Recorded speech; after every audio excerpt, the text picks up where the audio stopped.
विद्यार्थ्यांच्या सुरक्षेसाठी मोठी मागणी पुढे आली आहे। रयत विद्यार्थी विचार मंचाचे पश्चिम महाराष्ट्र प्रभारी अध्यक्ष अक्षय चव्हाण यांनी विद्यार्थ्यांसाठी अपघाती विमा सक्तीचा करण्याची जोरदार मागणी केली आहे।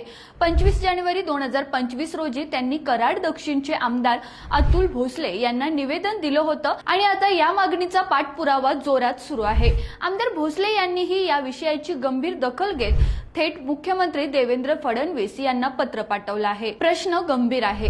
दरवर्षी शाळा आणि कॉलेजमधील विद्यार्थ्यांच्या अपघातांच्या घटना वाढत आहेत। अनेकांना जीव गमवावा लागतो आणि आर्थिकदृष्ट्या दुर्बल कुटुंबांवर संकट कोसळतं। मग जबाबदारी कोणाची? मागणी स्पष्ट आहे। शैक्षणिक प्रवेशासोबतच प्रत्येक विद्यार्थ्यांसाठी अपघाती विमा सक्तीचा करा।